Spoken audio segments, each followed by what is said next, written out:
Around 10 years ago, Steve Jobs left us with a product that would change how we see mobile computing. Nobody was really ready at the time. The base tech and the software for it was already familiar because the iPhone had already come out, but nobody could really see and imagine its potential aside from Steve Jobs. That product, which was one of his last, is the iPad. Before announcing the iPad, Steve Jobs was talking about a new category of devices, and emphasis on new category. He said it had to be better than a laptop and better than the smartphone. Otherwise, it had no reason for being. I think this is what people have forgotten, that the iPad is still here and is doing its own thing. Some people have been waiting for a long time for the iPad to become a laptop. So if Apple is staying true to what Steve Jobs originally envisioned, then that is never gonna happen. It's never gonna be a laptop. But that doesn't mean it can't improve. It's like you have a much more direct and intimate relationship with the internet and media, your apps, your content. It's like some intermediate thing has been removed and stripped away.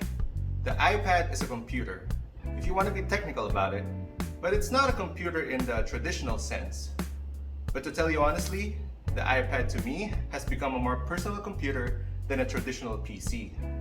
The desktop PC is now a work machine with multiple I/O, hardwired and plugged in, and the iPad is just with me all the time. A lot of files and apps I interact with every day is on the iPad. I change the wallpaper and customize it often. It's a very personal computer for me. Steve Jobs said, "It's so much more intimate than a laptop, and it's so much more capable than a smartphone." And I believe that to be true. He never said it's the future of laptops or the alternative to smartphones. It's a new category. It has always been. And this transformation is going to make some people uneasy. People from the PC world, like you and me. It's going to make us uneasy because the PC's taken us a long ways. But when it really starts to happen, I think it's uncomfortable for a lot of people, and because it's change, and a lot of vested interests are going to change, and it's going to be different. So I think that we're embarked on that. But what is different about it? And how close is the iPad to what Steve Jobs originally expected from it? Let's look at a few tasks he envisioned to be better with the iPad. For me, this is a yes, just because of scrolling. I have a Surface Laptop Go with a touchscreen, so that and the iPad for me is how I like to surf the web. Browsing on a big screen and scrolling with your finger is very natural and comfortable. Yes, if you have a keyboard. Steve Jobs was never opposed to having a keyboard for the iPad.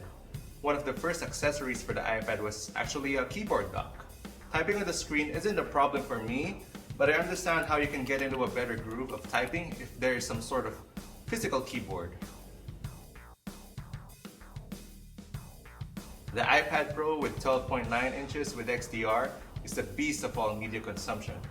And let's not forget that the latest iPads have great cameras capable of shooting 4K at 60 FPS these days, which is more than enough for most people. Let's not forget the ability to professionally edit videos with apps like LumaFusion. And yes, I think you should use your iPad camera, just maybe not outside. Next. The fact that I have GarageBand and Fruity Loops on the iPad is enough to say how far the iPad has gone in terms of music production. I make all my music, even the ones I used in this video, all in my iPad Pro. You can connect a real guitar using iRig and use Amplitude to get classic amps. What the iPad has done for music is way more than I ever imagined. I love mobile gaming. Mobile Legends and Hack Run are my top 2 favorite mobile games on the iPad.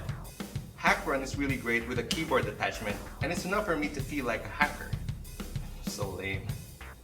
If you're looking for console games, then there's always Stadia and other cloud gaming options. Stadia being available on Safari over 5G is just awesome. The only thing really missing is Dota 2 on iOS. Please give me that. I don't read books that much to give a credible opinion, but my wife does love to read. And from what I understand, book lovers love real books. My cousin though loves ebooks, but he uses a Kindle.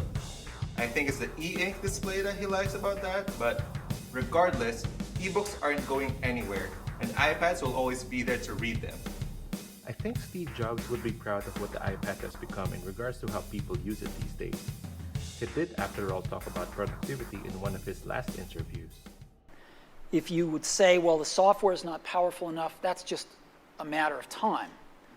So I think your vision would have to be fairly short to say that these things can't, over time, grow into tools that can do many things. Such as, give us an example of what you would imagine would be something. Well, obviously the productivity stuff, but things like editing video, things like graphic arts, things like music. You can imagine all of these content creation things on such devices. Does some of that depend on more powerful processors and so forth? Sure. Yeah. With WWDC coming in a couple of days, I sincerely hope that Apple will continue to stay true to what Steve Jobs wanted for the iPad, to evolve the iPad and keep it unique. The iPad is a different category, a different beast, a different product. It doesn't need desktop apps, it doesn't need to be called a laptop or a computer. The iPad can just be what it is, which is magical. Do you see anything emerging as important? People laugh at me because I have used the phrase magical to describe the iPad. Yes, they do. And, but it's what I really think. And there's something magical about it.